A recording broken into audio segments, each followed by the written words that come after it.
Welcome back, fight fans, to episode number 204A of the Neutral Corner Boxing Podcast. I am your host, Michael Montero, the host with the most. And today we're going to talk about Jaime Munguia and Joe Smith Jr. scoring wins, dominant wins last week. And even though one idiot judge disagreed, we're also going to talk about some political stuff, sex, race, transgender issues as it relates to the world of women's boxing. So it's going to be a loaded one, guys. All right, get your popcorn ready, crack a brew. It's going to be fun. Also, as always, I have to ask you guys, the best thing you could do to help me out is spread the word about the show. This is TNC 204A for the week of January 18th. I need you guys to get over to iTunes, leave a rating, a review. Same thing with Spreaker. Get over there and make sure that you guys are following us. Spread the word about the show. Spread it on your social. All right, post it out there on your social. Tag me in it if you'd like. I'll give you guys a retweet and give your Twitter or Facebook or whatever profile it is a plug. All right, Tiffany Lamb. The wonderful, beautiful, talented Tiffany Lamb is logged on live from Los Angeles. She had to fly back to LA this week for some business. So she's watching live, logged in from LA. So we got the East Coast, West Coast connection thing going right now. So if you guys got any questions for Tiff, she's on the YouTube chat. All right, so real quick, some news items. And then we're going to get into what's going on in the world of boxing. We're going to review what happened last week and get into some political stuff. So, yay, politics. All right, I told you guys the World Boxing Super Series Cruiserweight finale, the Season 2 tournament finale, would be coming up in the first quarter this year. Did I lie? No. It's been confirmed. March 21st, Riga, Latvia. Marius Bradius, Uniel Dorticos, going to fight each other. And of course, Bradius is from right there in Riga, Latvia, so he's definitely got an advantage in that one. I'm looking forward to that matchup. That is a solid fight, man. Do not sleep on the cruiserweights, guys. Both of those fighters are very proven. Dorticos got some dynamite in those hands. Bradius has proven he's kind of a tough, rugged, somewhat dirty guy. I think we're going to have a good fight there. Also, Ray Vargas, 122-pound WBC titleist, is set to sign with Al Heyman's Premier Boxing Champions. So he won the WBC Super Bantamweight title in 2017. He's defended it 5 times, but it's been a relatively lackluster run. And there's been no unification fights, which has been really disappointing, in my opinion. He's going to sign with PBC. I just don't know who he's going to fight that anyone's really going to get excited for as part of this signing. Brandon Figueroa, that doesn't really excite me. An old Guillermo Rigondeaux, that's kind of interesting. But Daniel Roman, who fights on DAZN, that would have been great to see Vargas and Roman. And Roman has a tough fight coming up that he's got to take care of. But I really wish those two guys could have fought because they were on the same side of the street in terms of networks. That fight should have happened. It just never happened. Emmanuel Navarrete, of course, is with Top Rank and fights on ESPN. That would be an awesome fight between Vargas and Navarrete. I doubt that happens. Scott Brown in the chat is mentioning Luis Neri. Yeah, if Luis Neri can make 122 pounds, who the hell knows? He's had issues making 118. He's moving up to 22. Is he going to – people at PBC have mentioned before, and even Mauricio Suleiman at the WBC has mentioned before that he might move up to all the way up to 126. But yeah, if we get Ray Vargas and Luis Neri, sign me up for that. I'd love to see that. That would be awesome. All right, guys, let's get into what took place last weekend. So Friday, January 10th, Salida Promotions put on a card at the Ocean Resort Casino in Atlantic City. This was on a special edition of Showbox. And on the undercard, we had an entertaining female fight, an upset special. Fighter out of Sweden, Aline Cederus. I'm probably butchering that name. I'm sorry. Improved to 8-0 with 4 knockouts. She was the naturally bigger, stronger fighter, and that showed. She had fought at heavier weights.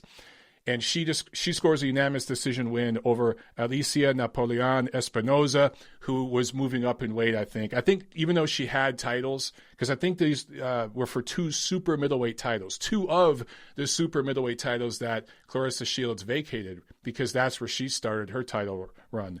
But Espinoza, I think, started lower down the weight scale and moved up in weight. So anyway, the Swedish fighter scores the minor upset win here, and that kind of upset the plans because the plan that the promotion wanted was to put Claressa Shields against Espinoza next.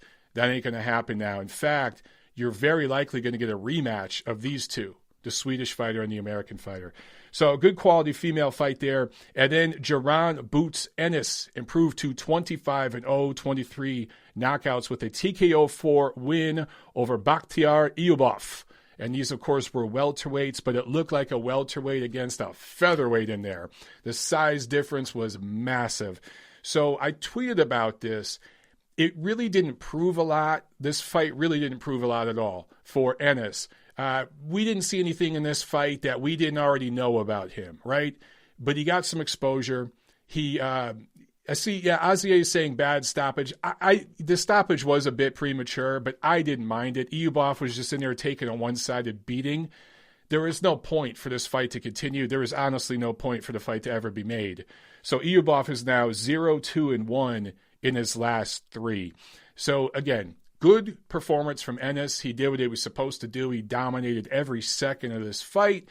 I want to see him step it up a bit now. I think he's going to have a breakout 2020. He's going to fight at least 3 times this year. Billy Falco in the chat saying Ennis needs to step it up a bit. He's going to be just fine. I completely agree, Billy. I'm big on Jaron Ennis. I think that he might be the best prospect in boxing right now. He's certainly up there with the top guys, okay? Last year, my prospect of the year was Virgil Ortiz Jr. I don't consider him a prospect anymore. He's now a contender. He's graduated to contendership, if that's even a word. Jaron Ennis is still a prospect. Want to see him step it up quite a bit.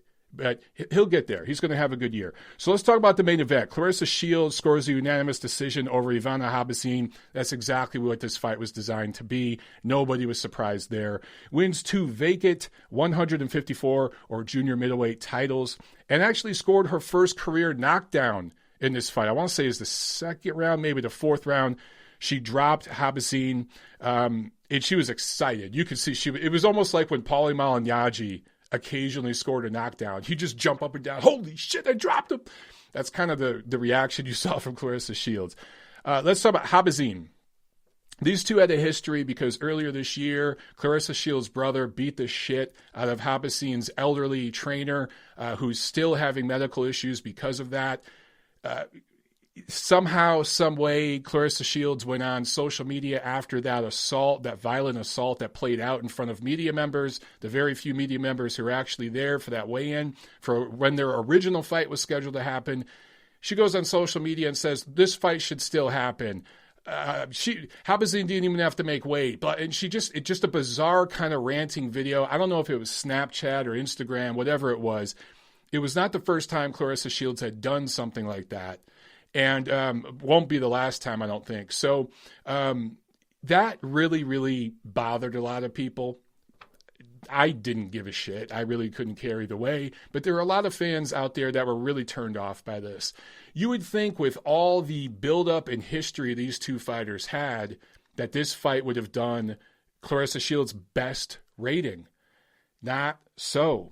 255,000 was the peak audience, I believe, on the Showbox broadcast of that fight, which was less than Claressa Shields' fight against Christina Hammer. And that fight was less than the previous headliner Claressa Shields had on Showtime. So her last 3 headliner fights are trending down. When you have a one-off here or there, it's not necessarily a trend. But when you have a linked chain of events and sequences, there's a trend there. And Claressa Shields' ratings are trending down, even though her accomplishments are increasing. And she's accomplishing more in the sport. More about that in a second. So back to Habazin real quick. Habazin is a career welterweight. She had no business, fighting Shields at 154. Shields, remember, started at 168. She's a big, strong, physical girl. You could see that in the ring. This kind of looked like the Ennis Iyubov fight. Just the size and strength difference was so evident. It's amazing that Habazin was able to go the distance with her. Shields really just does not hit very hard and turn over on her punches. So 6 years ago, Habazin fought Cecilia Brækhus at her natural weight at welterweight and was shut out 10 rounds to 0. 10 rounds to zip, shut out 6 years ago by Cecilia Brækhus. And here we go, early 2020, 6 years after that, right? Because that was 2014. Early 2020, steps up in weight, does get dropped, but goes the distance. It's a good win for Claressa Shields. And it's a big accomplishment because 2 world titles are on the line, but they were vacant titles against a fighter that wasn't really rated as an elite level junior middleweight. You know what I'm saying? So you have to keep that into perspective. You have to keep this win and what it is and what it is not in perspective. In fact, Claressa Shields has won 8 world titles in, I think, 9 or 10 professional fights that she's had. I think 9 professional fights. That's a hell of an accomplishment. And I did a rant video earlier today talking about the fact that she's in the discussion as one of the most accomplished female fighters of all time already. In terms of hardware, where you've got Olympic gold medals and all these different world titles in 3 different divisions, you can make the argument right now that she's the most accomplished female fighter ever in terms of hardware, okay? I'm not necessarily saying I agree or disagree with that. I'm just putting it out there. She is in the discussion. Unfortunately, Showtime tried to include her in the discussion with the best male fighters in the world right now and some of the best male fighters of all time, which was an asinine thing for Showtime to do.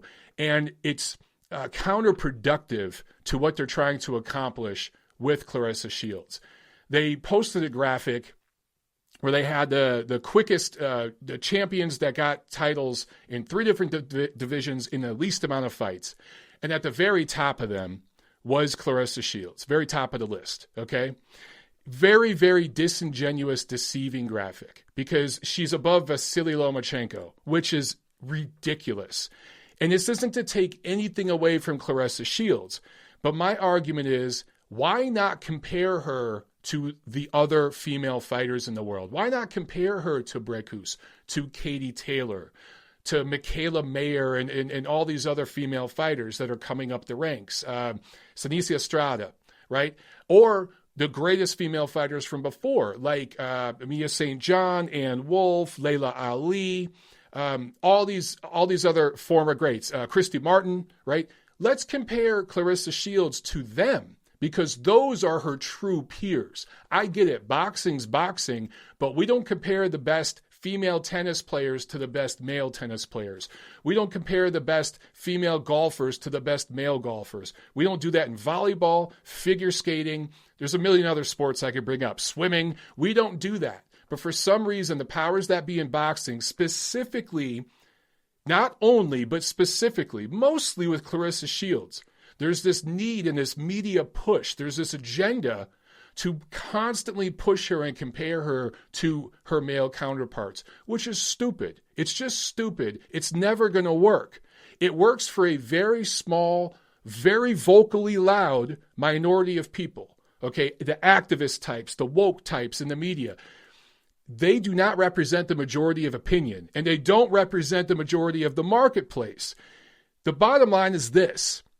People are not watching Claressa Shields fights, at least not live. That's not what the numbers are saying, 255,000. By comparison, Gervonta Davis just fought Yuriorkis Gamboa here in Atlanta, right? Last month. We were ringside for that fight. Yuriorkis Gamboa is beyond faded. He fought the entire fight on one foot. He blew out his Achilles heel in I think the second round, right? Over 600,000 people tuned in to watch that fight. To watch Davis fight a guy that most American boxing fans, casual fans, don't know who he is, right? And he certainly had no business being in the ring with Gervonta Davis at this stage. 600,000 plus showed up to watch that. Claressa Shields going to, quote-unquote, make history against this woman who she had all this personal beef and history with, the whole thing with the physical assault with the brother against Bashir and all that. And it didn't even crack. It barely cracked 250,000. So these activist woke people on Twitter, they're really, really loud, but they're not watching her fights. They sure as hell ain't flying across the country to buy tickets to attend her fights.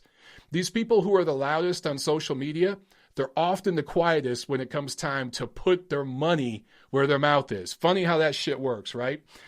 I wanted to bring up something. I saw a few of you guys on the chat were talking about this, and I mentioned this on my rant video earlier today. So in the 154-pound division, where Claressa Shields just won 2 vacant titles against a career welterweight, there are 52 licensed female fighters, not in America, on Earth, on the planet. 52 licensed female fighters. By comparison, there are over 1,700 licensed male fighters. Go up to 160 pounds. There are 34 licensed female fighters on Earth compared to 1,400 men. At 168 pounds, it's 22 women. 22 licensed ranked female boxers at 168 pounds on Earth. Most of you watching this, your classrooms in high school were that big, okay? There are over 1,200 ranked men, licensed male fighters at 168. So comparing Claressa Shields' accomplishments to male fighters, again, or any female fighters' accomplishments to male fighters right now is stupid. In fact, the only female fighters that I really think you could kind of compare to male fighters were Lucia Riker and Ann Wolfe, because Ann Wolfe especially knocked girls out. She had devastating power against other female fighters. So there was an excitement about her because of what you got. So you could actually make some comparisons with Ann Wolfe to male fighters. You could actually start to have that conversation. But with Claressa Shields, and I'm sorry, but even Cecilia Brækhus and some of these other fighters, extremely skilled. I think Brækhus and Katie Taylor are far more skilled than Claressa Shields right now. Although Claressa Shields has improved a lot, worked very hard to do so and deserves credit for that, she's just not at Brækhus or Taylor's level yet. But even those girls, you shouldn't. You're doing them a disservice by comparing them to male fighters. You're actually hurting the brand of women's boxing. If the agenda and the goal is to build women's boxing, compare them to each other. Compare them to the other all-time great female fighters. Build it up that way.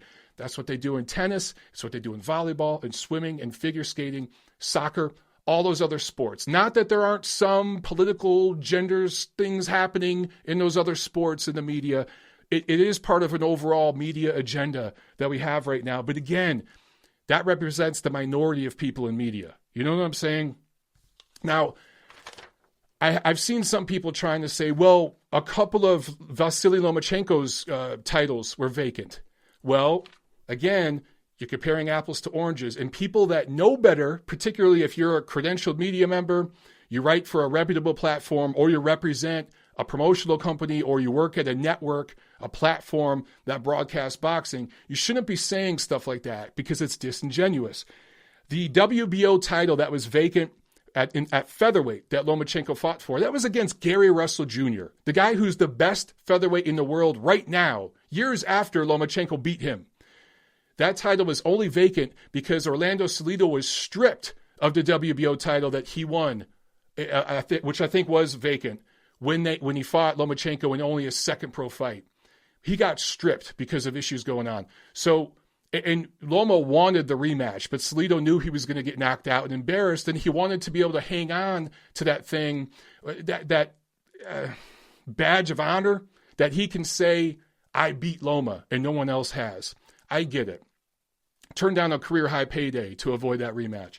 But that's why that title was vacant. And it was against Gary Russell Jr. It wasn't against Ivana Habazin. No disrespect to Habazin. But again, career welterweight, fighting up at 154 against a girl who started at 168, much bigger and physically stronger. That is not the same as Lomachenko in his third professional fight, facing Gary Russell Jr., one of the most skilled fighters in boxing, the best featherweight in the world right now. Not the same thing. And anybody trying to conflate that, you're being disingenuous and fake, and you are fraud, and you should be called out for it. The other vacant title Lomachenko fought for was against, I think, Luke Campbell. I think the WBC lightweight title was vacant. Why is that? That's because Mikey Garcia wanted no part of Lomachenko, and his management wanted no part of working with Bob Arum in Top Rank. So what did they do? They slipped him some ducats under the table, moved him up 2 divisions, and used him to build Errol Spence's name. The same way they're going to do Leo Santa Cruz with Gervonta Davis later this year. You heard it here first. So you can't compare those 2 scenarios, okay? It's very easy to dupe casual boxing fans. It's very, very easy.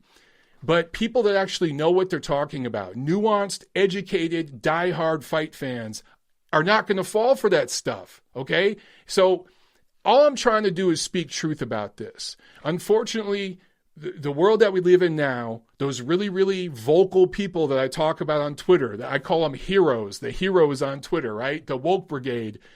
They want to label guys like me one of the IST words. Just pick one. Misogynist, sexist, racist, all these other terms, right? I was called racist last week against Asians because I dared to say Manny Pacquiao was not the fighter of the decade, and he clearly lost to Floyd Mayweather. A bunch of Filipino commenters got on my video and said I was racist against Asians, completely unaware that my fiance is American Asian. I love how that works. It's great. But I'm so used to it now, it just kind of bounces off me, and I just kind of laugh at it. Let me talk about one more thing related to Claressa Shields, and then we're going to move on, okay? Ronda Rousey. The Ronda Rousey comparison. It's an extremely lazy, ignorant, easy comparison for people with agendas to make. And Claressa herself has made it in certain interviews and posts. And a lot of her agenda pushing, I don't know what you call it, fanboys have said it too. Why was Ronda Rousey so popular and Claressa Shields isn't as popular? It has to be because of race. It has to be because of racism, right? What a stupid, lazy, ignorant argument. I don't even have to go to MMA and talk about Ronda Rousey. I'll just mention this real quick.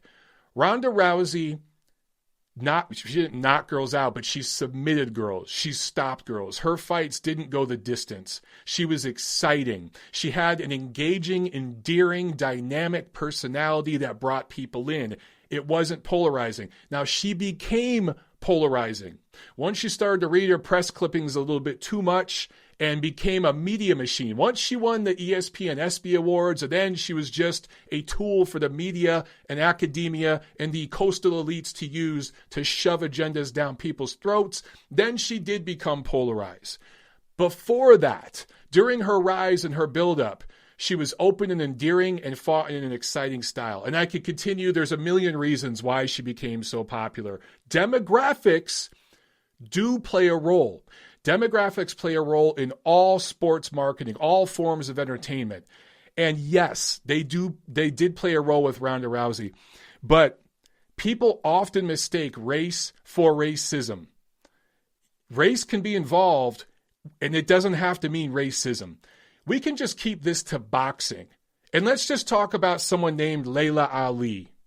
Laila Ali, many would agree, was a pretty famous female boxer. She had national endorsements during her career and after her career. She's still a popular media figure. Last time I checked, she's Black American, just like Claressa Shields. Yes, it helps that her last name's Ali, that her father was Muhammad Ali. Of course that helps. But it also helps that Laila Ali isn't bad looking. She's a pretty attractive woman. Well-spoken, good on a mic, good on a camera, open, endearing personality, knows how to light up a room and make people like her.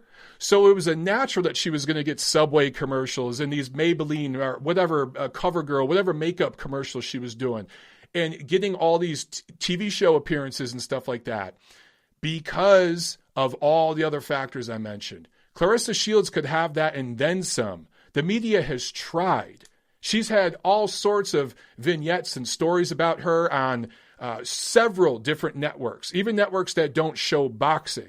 I want to say she was on 60 Minutes or one of those kind of shows at one point. I can't remember which show it was, but she's had segments on all these types of shows. She's won all these awards and gotten all these accolades, and she's only been a professional fighter for a few years.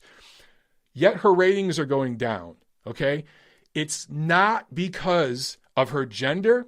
It's not because of her race. It's because of her personality. It has nothing to do, and I'm not trying to put her down. She has said some polarizing things. She has taken some polarizing positions as it relates to certain things she's been involved in and out of the ring. Her family members have been involved in. And that alone has done the damage. But you couple that with the media agenda from the woke brigade on Twitter, that does not win hearts and minds for what I call the silent majority. You take any political issue, I don't care what political issue or subject it is, there will always be two extremes on each side of the fence. And those two extremes represent the minority of opinion. You're talking about maybe 10% of the population, but they are the loudest 10%, right? So detractors and supporters, the most extreme detractors and supporters are the loudest people on Twitter, and they make it seem like that's the majority of opinion, when in actuality, the other 90% of people, you know what they do? They just tune the fuck out. They don't turn on Showbox to watch the fight. They might not tweet about it one way or the other. They're just not going to watch. They're not going to buy tickets. It's not because they're racist. It's not because they're sexist. It's not because they're unenlightened or, need to get woke. It's because they're tuning out the political bullshit, the noise. Claressa Shields' ratings were higher before because she was an anomaly. She was a story. Her story was sexually abused as a young person, comes from Flint. There's a lot of issues in that community. I understand. I'm from Michigan. I understand the Flint situation well. Okay, I have family members, extended family members affected by all that. She came from all that. It's a story. The 2 Olympic medals, overcoming all this, right? The going for the gold and all this stuff. Okay, but after that story fades, you got to have substance.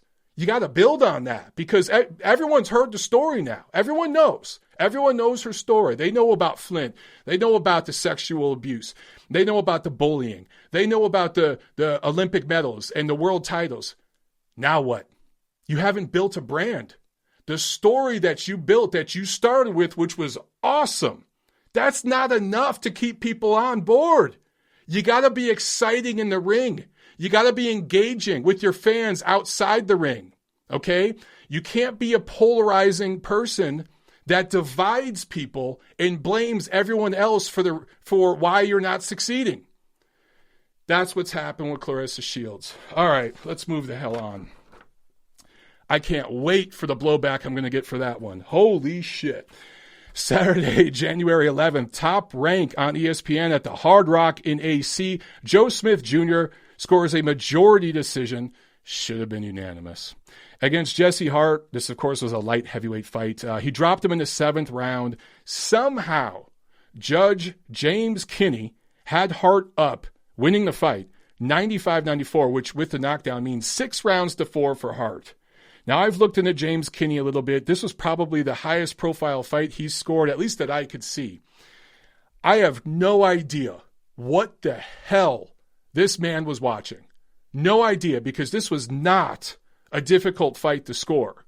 How in the living hell do you give Jesse Hart more than 1 or 2 rounds?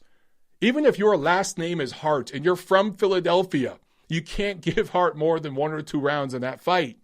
And then there was the knockdown, okay?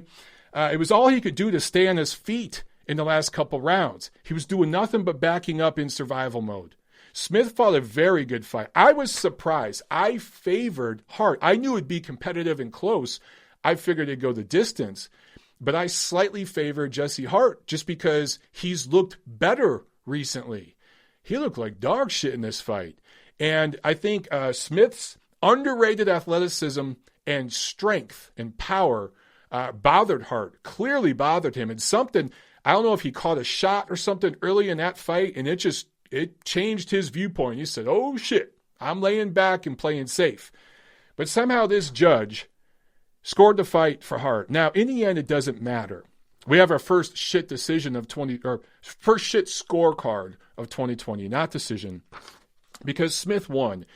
And so I went off on Twitter a little bit, and of course I had some people out there saying, Mike, hey, the right guy won. The right guy won, right? That's always the argument with stuff like this. And I said, this you same Motherfuckers that are saying, the right guy won. And you're just like, come on, Mike, you're overreacting. You are the same people that are going to be throwing a fit and saying, I'm done with boxing.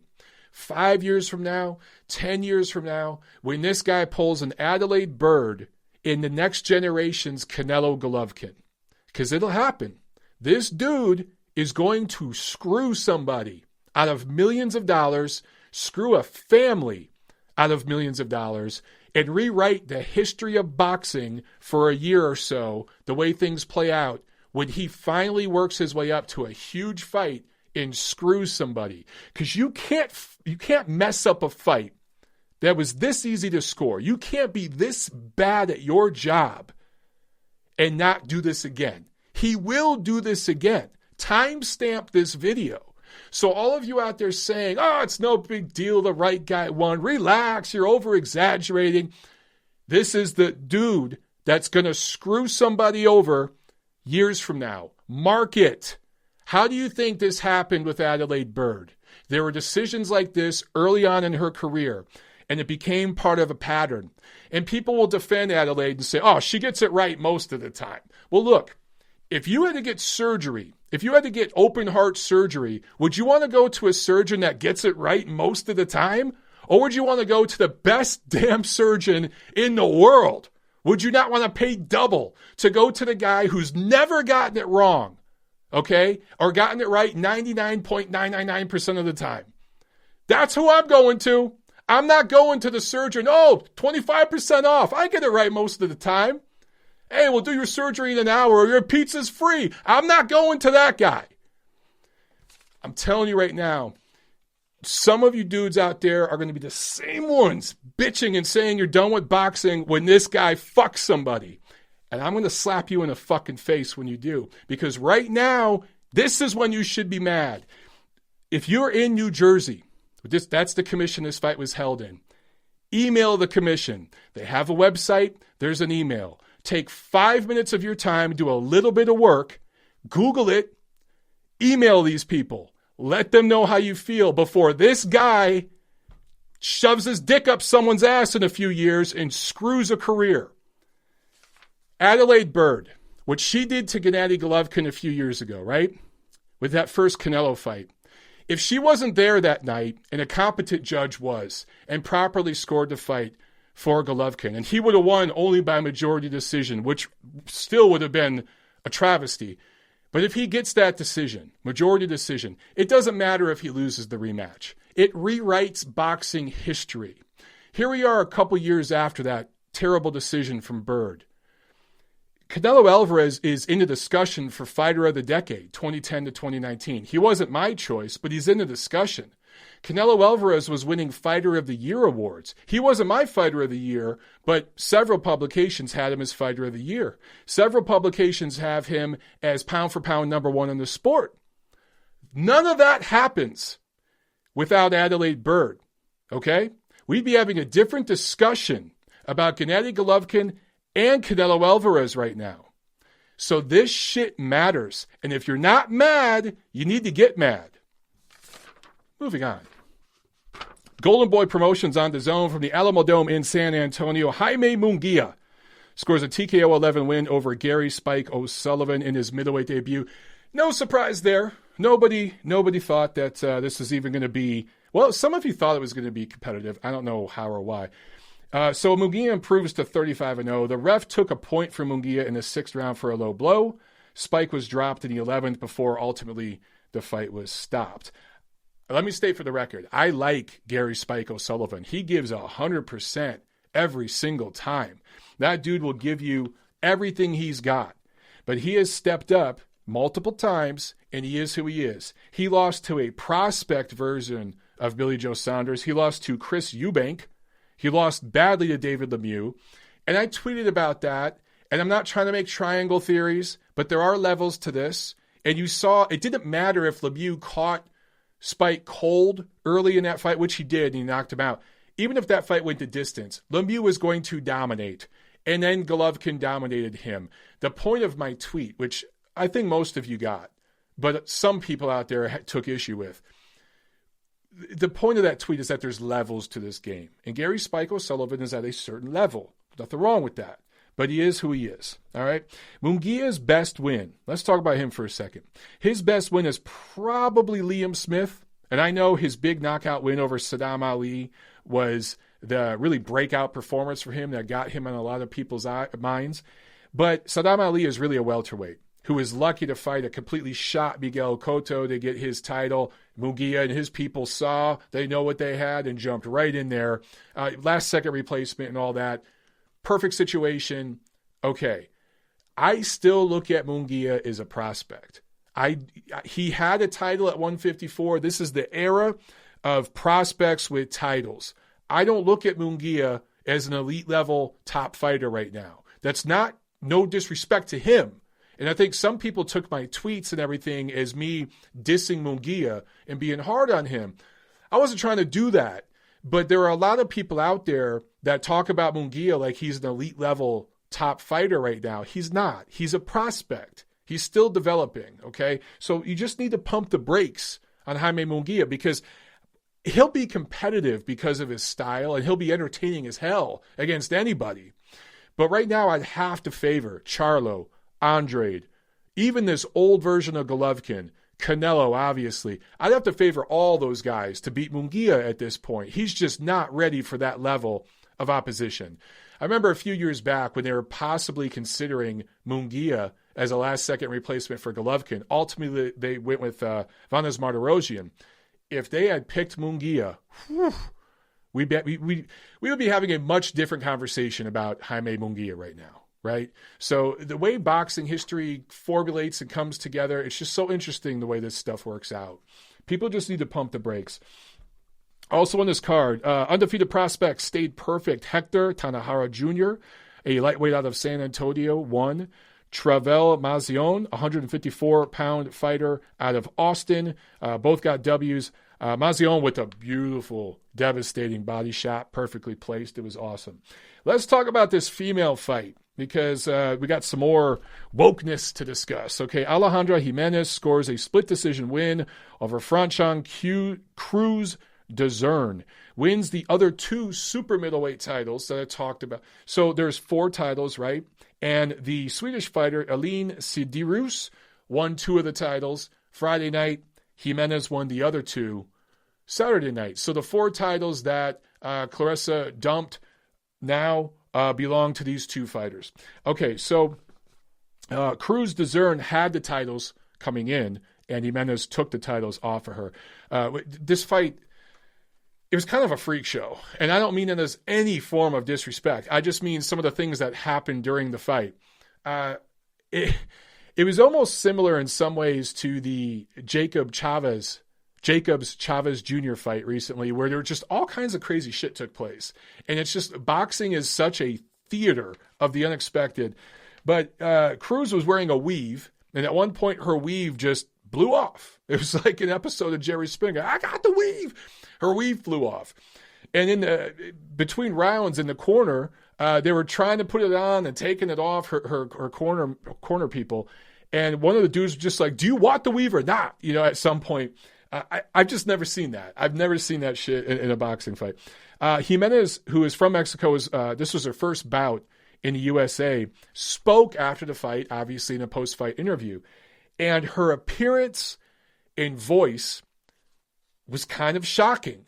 It surprised. I won't say shocking. I'll just say surprising. Okay, and I'm not saying that trying to make fun of her or be insensitive or mean. Okay, so you guys can all calm down. But you can't tell me, those of you who have seen the video, that you were expecting that voice to come out of that face. Okay, it just didn't fit. And so I immediately tweeted after I saw it a video of the interview, and I just asked VADA or no VADA, because I'm like, I don't know, man. I mean, and for you guys know this because you've listened to the show. I question male fighters all the time if something don't look or sound right? This isn't a sexist thing. There's been plenty of male fighters I've been like, hold up. Is that dude doing testing? Is that dude doing VADA? So this wasn't me being sexist. if you hear a guy talk like this, you're going to wonder. It sounds weird, right? People made fun of Mike Tyson's voice because he was the baddest man on the planet. And he talked like this. He had this really, he had a really light, lispy kind of voice. You were not expecting that to come out of him. So he was constantly made fun of. Male fighters, their appearance, sometimes it could be their voice. I mean, Keith Thurman has a lisp, and people make fun of Keith Thurman's lisp, right? They call him Keith. I do that shit too. It's kind of fun. So there are plenty of male fighters that get made fun of because of their physical appearance or the sounds that they make or the things they say. So, of course, this woman, Alejandra Jimenez, there was a lot of jokes made at her expense over the weekend because of her physical appearance. She doesn't look like a typical woman. I don't know how to say this in a sensitive way. She looks masculine. I'll put it that way. And she sounds very masculine, right? So there were a lot of people making jokes at her expense. And yes, did some of it go too far? Absolutely. I mean, some of the memes I saw and stuff went way too far. There were some photoshopped memes of a wiki page saying that she was born male. That's a fake meme. If you go to her wiki page, it doesn't say that. So there were some people taking liberties. I get it. But of course, the activist woke people and all this had to jump on, and I even got piled on because of my tweet. And had to say, oh, this is sexist, this is transphobic, this is blah, blah, blah, blah, blah. There were even people saying it was prejudice against Mexican fighters because people were making fun of this woman's voice. I mean, it was all over the place, right? Again, people need to have perspective. Male fighters get made fun of all the time. Those of you who follow me on Twitter, you know I have a ton of fun with Julio Cesar Chavez Jr., I have fun with Tyson Fury. I have fun with Billy Joe Saunders. I have fun with Adrian Broner. I have fun with Floyd Mayweather. We all do it. So if the boys can take it, why can't the ladies? So I think some of these woke activist people on social media are, again, being disingenuous. Now, I need to correct something. My tweet that I posted with that video where I said VADA or no VADA, I was kind of making a joke. I was kind of putting it out there, but I wasn't saying she didn't do VADA. I genuinely didn't know, and I was concerned when I heard that voice. She absolutely did do VADA. Both Cruz and Jimenez signed up for VADA testing, and it's my mistake and it's my fault for not checking that before I posted the tweet. So I own that. I had Memo Heredia from Mexico beating me up on social media, saying like, dude, what the hell is this, right?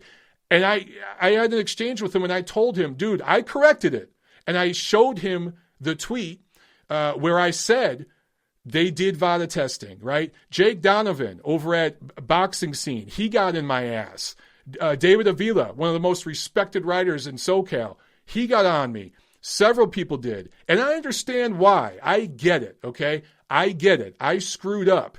But I have since corrected it, and I have sent multiple tweets. In fact, VADA tweeted on their Twitter profile, you know, these ladies are doing VADA testing. I retweeted that, okay? And I made sure to correct myself, and I thought about deleting my tweet. But then I thought, you know what? I'm going to leave this up because I'm going to own this, that I screwed up. And, of course, my detractors are only focusing on that tweet. They're not focusing on the corrections. But that's what they're going to do. But I thought for now I'm going to leave it. If I see too many people, because it didn't go viral, but it's got thousands upon thousands of views, that video and that post. If it continues to get attention and people keep responding to it, I'm probably going to end up deleting it. I wanted to leave it up now so you guys can go look at it and see what I'm talking about before I end up probably removing it. But, yeah, I just had to say, look, for Alejandra Jimenez, people did make fun of her appearance and her voice and all that kind of stuff, myself included. I had a little fun.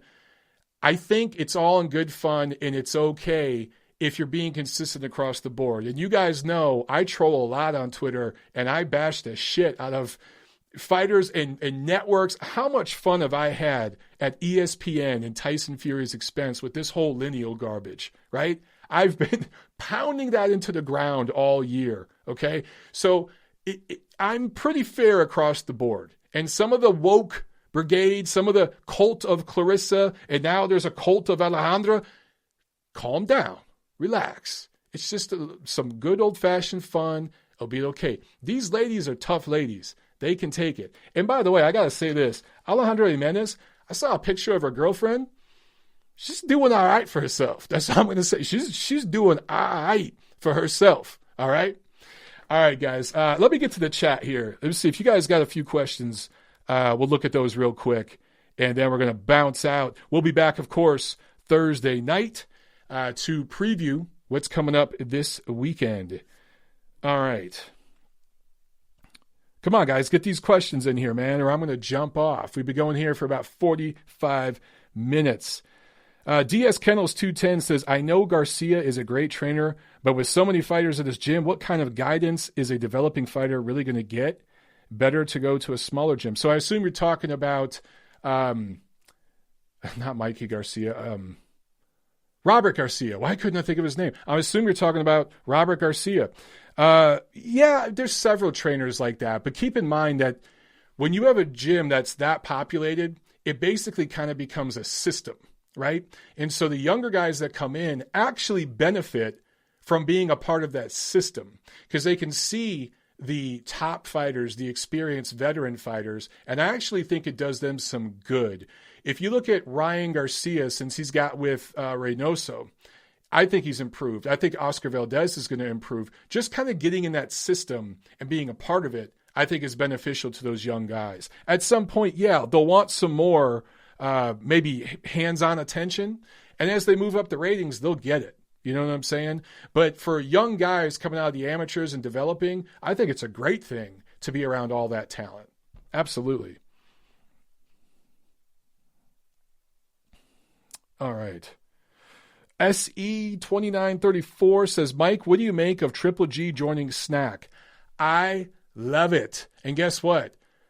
I was one of those guys who said Gennady needed to get out of the mountains. He needed to get back at sea level. And I took some heat for that. I got bashed by some people. It's not that I don't think high altitude training is beneficial for some athletes and some fighters. I just don't know if Gennady at this stage of his career needs to be spending that much time up in the altitude. And eventually, I was heard. I wasn't the only one saying this, by the way. But eventually, guys on my team were heard. I think it's good for him. I think he's going to look much better when he fights the Polish kid in Chicago in March. That's what's probably going to take place next for Gennady, and we'll probably be there. So I'll see you guys there. Let's see. Great question from Carlos Cabrera. Thank you so much, my man. He asked about George Rincon. So I don't know if you guys saw this. George Rincon scored, I think it was like a first-round knockout, maybe second-round knockout, and then had a seizure. He knocked the other guy out, and he had a seizure right there in the ring. I can't say I've ever seen that. We just keep seeing all this crazy shit. I think now with these platforms where you're seeing the entire card broadcast, you're going to see more of these freak kind of incidents that you didn't see before when none of the undercard ever was broadcast. There was only one or two fights, right? Now you're getting 10, 12 fights broadcast. You're going to see more of this kind of stuff. I can't say I've ever seen that, but the way that he had a quick seizure and just kind of bounced up, I know if I had a seizure, I've never had one, but if I had one, I'd be looking around like, holy shit, what just happened, right? He just looked around and smiled like, it's cool. He kind of waved around, it's no big deal.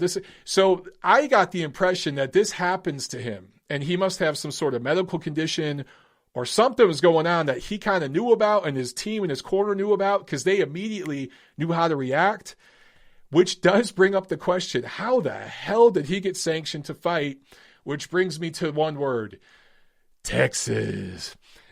That commission is not exactly the most reputable commission in boxing.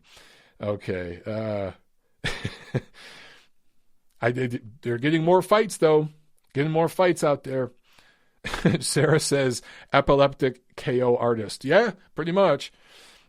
Oh, we got a super chat pledge from Lucas Nunez. Thank you so much, Lucas. I didn't even see that, man. I appreciate it. He says, most delusional fan base, Wilder or Shields? Ooh, You're just trying to get me in trouble, Lucas.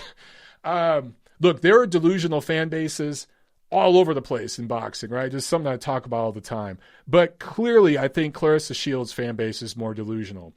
The bottom line with Deontay Wilder, first of all, he's a heavyweight. Second of all, he's exciting.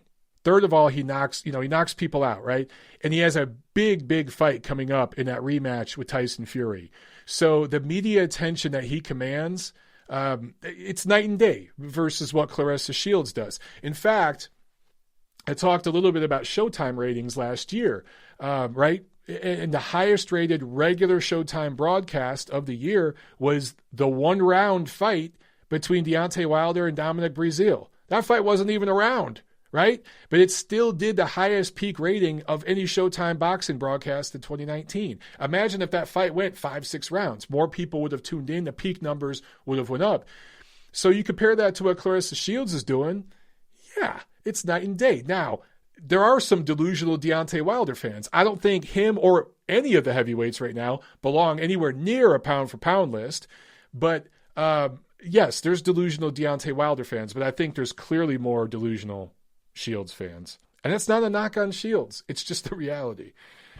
It's just the reality. What else? Oh, Boxing and Bulldogs asks, does Claressa Shields have a fan base? Ouch! She does. She does have a fan base. Billy Falco.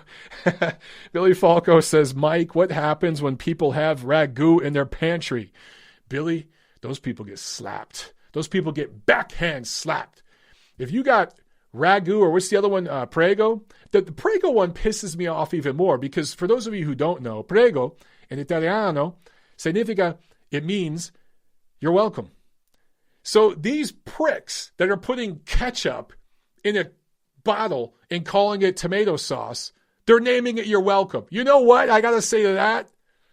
I can't say it here. Well, I've already said that on this episode. Fuck you. Vaffanculo. That's what it should be called. Vaffanculo, which means fuck you. If it said that, yeah, that's what you should be saying to people who are about to eat that garbage. Carlos Cabrera with the super chat. Thank you, Carlos. I appreciate that. He says, just me, or does Munguia's jab have potential? Yes, it does. And he should use it more. Munguia's jab is something Eric Morales is working on with him, and it has gotten better. It absolutely has potential. And I think if Munguia straightened his punches, he throws a lot of looping shots, a lot of arm punches that set him up to be countered. And against someone like Charlo or so, he'd get eaten alive, dude. But if he stays behind that jab and continues to use that and work from behind that jab at mid-range and long-range distance and only get inside and work there when he has to, I think he has potential. Does he have the discipline or the mental makeup to want to fight that way? I don't know. But he absolutely has a good jab, and there's definitely potential for improvement there. The kid's got some tools. He really does. Just needs to work on them, man. The Hidden with a super chat. Thank you, sir. He says, Smith Jr. could have knocked out Hart with more body shots. Yeah, I agree. But when you got a guy that's just trying to survive in there, you know, Smith, one thing I did notice about him in that fight, he was bunching up his work too much. He was smothering his work. When he did get on the inside, he was looping shots upstairs, and I agree with you. That's when he should have ducked down to the body, right? And then he could have did one of those where you feint down to the body, you come with that looping right, and land that in the side of the head. He could have set that up. I think maybe he started to see that like in the last round or two. If he would have seen that in the third or fourth round, probably could have got him out of there. All right, guys, we'll do one more question, and then we'll get out of here. So we have one right here from Corey Rebby, or Como Rebby. He says, Michael, what are your thoughts on Harvey Doc's performance in the Smith-Hart fight? Thought he was extremely biased. Yeah, I thought he just got involved too much. And I like Harvey Doc. Harvey Doc is one of my favorite young refs. I think he does a good job. For whatever reason, though, he got way too involved in that fight and should have just backed off and let those guys fight more. But it wasn't his best performance. I did notice that.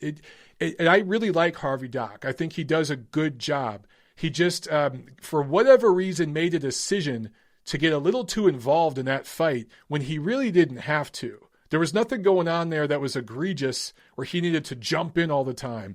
I don't know. It's just one of those performances. But yeah, I do like Harvey Doc. Oh, we got another Super Chat pledge from Carlos. He says, thoughts on Tanahara's potential? No power, but good IQ. Thanks again, Carlos, for the support. So Tanahara, I believe, is 19-0 right now. Let's look at the lightweight division, man. You got Lomachenko, right? He's probably not going to stay there. He's probably going to go down at some point.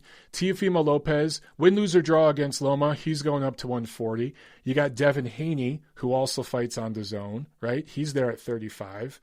How would he do against somebody like Devin Haney? Right now, I'd have to favor Haney, man. Good IQ, like you said. I don't know if he has the tools, the strength, the power, as you mentioned, to keep Haney off of him. Gervonta Davis is at 35, but he's on the other side of the street, so that ain't happening. But honestly, man, lightweight's not that loaded right now. The best fighters are leaving the division. I think that Devin Haney is going to pretty much clean that division out over the next few years. It depends on what some other guys in and around that division do. I like Tanahara. He's got potential, but I always wonder about guys with a lack of power. You have to have respectable power in the pro game at the top level. You just have to. You know what I'm saying? If you don't, it's really going to affect and limit your possibilities at the top level. It's just a hurt business, brother. Okay, Billy Falco, he asks, any news on Loma Lopez? All I know is it's probably going to be May. That's what they're talking about, guys. So that's probably coming up in May. DS Kendall's asked, Clemson or LSU? I have no idea. I don't watch college football. Let's flip a coin. Clemson. I'll just go with Clemson. All right, we'll see what happens. All right, guys, Thursday night, we'll be right back here. All right, I'll see you then.